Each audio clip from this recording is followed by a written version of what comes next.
Selamat datang kembali di materi fisika dasar, masih di bagian listrik dan magnet.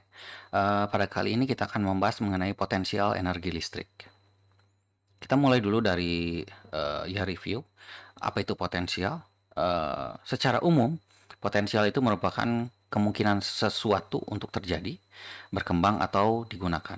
Jadi ini umum itu bukan berhubungan dengan hal-hal yang berhubungan dengan partikel atau apapun itu. Tapi ini biasanya berhubungan dengan manusia gitu.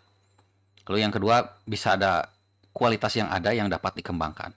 Biasanya misalkan kita menggunakan anak ini memiliki potensi, berarti itu dia memiliki kualitas yang dapat dikembangkan. Kalau dalam fisika, potensial ini merupakan kerja yang digunakan untuk memindahkan atau menggerakkan suatu partikel dengan sifat fisis tertentu dari titik awal menuju ke titik akhirnya. Jadi ini adalah kerja yang digunakan untuk memindahkan dari titik awal menuju ke titik tertentu atau titik akhirnya. Seperti itu. Nah, beberapa kerja ini bisa dipengaruhi oleh gravitasi, elastisnya, listrik, magnet, dan lain-lain. Lalu apa itu energi potensial? Energi potensial itu merupakan energi yang tersimpan yang dipengaruhi oleh posisi relatif dari sistem. Jadi merupakan sebuah fungsi dari energi itu, bahwa energi itu akan berubah-ubah sesuai dengan posisinya. Jadi di sini posisi relatif itu maksudnya adalah posisinya. Simbol dari energi potensial ada beberapa. Salah satunya itu adalah PE untuk potensial energi. Bisa juga untuk pakai U atau pakai V. Untuk yang V ini biasanya di elektronika kita gunakan V, tapi kalau di fisika biasanya kita gunakan kadang U, kadang juga V. Dengan satuan Joule. Seperti itu. Nah, energi potensial ini berhubungan dengan gaya yang bekerja, sehingga kerja yang dilakukan oleh gaya ini hanya bergantung pada posisi awal dan posisi akhirnya, atau bisa disebut dengan gaya konservatif.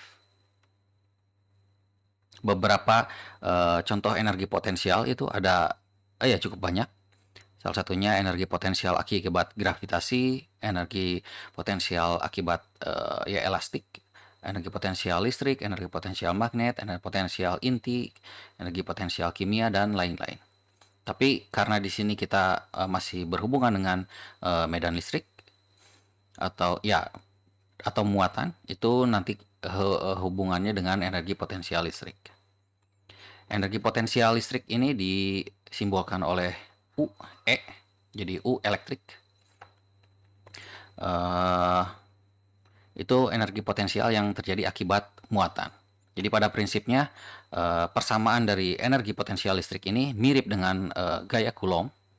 Yang membedakan itu hanya di sini. Jadi di sini kalau di Coulomb itu ada R kuadrat, kalau di sini hanya terhadap R saja. Jadi ada yang menuliskan bentuknya kadang seperti ini, bahwa energi potensial ini akibat dari muatan 1 dan muatan 2. Tapi ada juga yang menuliskan seperti ini, dari muatan yang kita amati terhadap muatan lainnya. Gitu. Jadi ini tergantung kesukaan yang seperti apa, tapi biasanya lebih jelas kalau kita ada penomorannya di sini. Jadi nanti kalau misalkan ada 10 muatan, ini akan lebih mudah digunakan kalau ada penomorannya. Nah, dikarenakan energi potensial ini harus diamati, misalkan sebuah muatan Q1, kita ingin amati kira-kira potensial energi potensialnya yang dialami oleh dia, muatan ini Q1 ini seperti apa ketika ada muatan di sekitarnya. Jadi kalau misalkan hanya ada satu muatan, misalkan negatif, maka nanti kita hanya energi potensialnya itu adalah K Q1 Q2 dibagi jarak antara 1 2. Jadi hanya Q1 dan Q2 mempengaruhinya,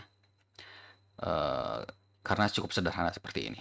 Tapi kalau kita tambahkan lagi muatannya, maka nanti kita tambahkan lagi untuk Q1 terhadap Q3. Jadi nanti dari Q1 terhadap Q3, yang sebelumnya Q1 terhadap Q2. Dengan jarak dari 1 sampai 3. Kalau misalkan ada Q4, nanti Q1 terhadap Q4 seperti apa dengan jarak 1,4 juga. Dan Q5 seterusnya itu pun sama. Jadi nanti yang mempengaruhi adalah dari titik yang akan kita amati terhadap muatan yang ada di sekitarnya. Seperti itu. Jadi nanti jumlah dari ini itu kita sebut dengan energi yang tersimpan pada muatan Q1 saja. Tapi yang jadi pertanyaan, biasanya itu kita ingin tahu energi yang tersimpan dalam sistem ini. Bukan hanya satu titik saja. Jadi kalau untuk menghitung energi yang tersimpan dari semua titik ini, kita harus hitung dari semua pengaruh muatannya. Jadi yang pertama, kita mulai dari pengaruh muatan Q1 terhadap semuanya. Muatan Q1 terhadap Q2, Q3, Q4, dan Q5. Lalu kita jumlahkan lagi muatan Q2 terhadap Q1, Q3, Q4, dan Q5. Q3 terhadap Q1, Q2, Q4, dan Q5, dan seterusnya sampai Q5-nya. Seperti itu. Jadi di sini nanti energi yang tersimpan pada sistem itu seperti apa. Karena semua harus dijumlahkan. Nah, konsep itu cukup penting untuk menjelaskan yang disebut dengan beda potensial. Atau dalam elektronika bisa kita sebut tegangan.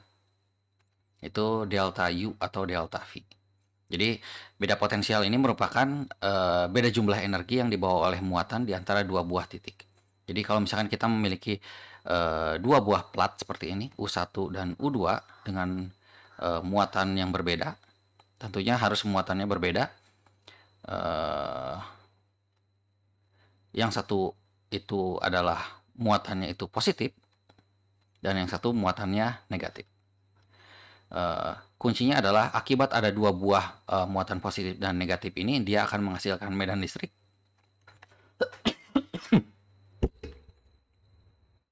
Dan nanti medan listrik ini bisa menggerakkan elektron yang dialirkan pada suatu perangkat seperti itu. Nah, yang penting adalah nanti seberapa besar beda antara U1 dan U2 itu akan menyebabkan seberapa mudah si elektron itu bergerak atau seberapa cepat elektron itu bergerak dari satu titik ke titik lainnya. Ini merupakan konsep yang digunakan untuk menjelaskan sumber tegangan seperti baterai, aki, atau ya yang lainnya, itu sumber tegangan. Yang sifatnya di sini untuk awal adalah yang DC atau searah saja listriknya. Nah, ini simbol dari delta U ini ada juga yang menuliskan hanya V saja untuk memudahkan. Itu biasanya ini untuk di kasus elektronika.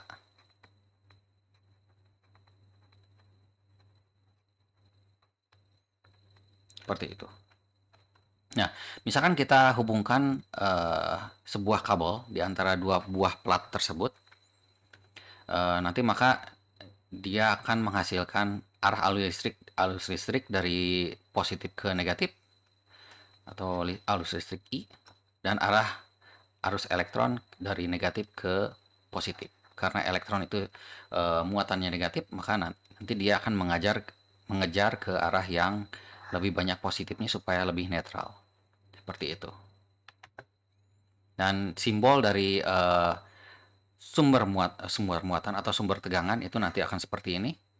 Jadi ada dua buah pelat dengan yang panjang ini maksudnya adalah daerah yang positifnya, muatan positif, dan yang pendek ini adalah daerah yang muatannya negatif.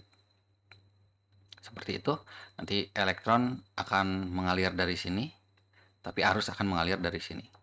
Kalau kita hubungkan ini ke suatu perangkat. Untuk konsep beda tegangan cukup sekian. Nanti kita lanjut lagi di video berikutnya. Terima kasih.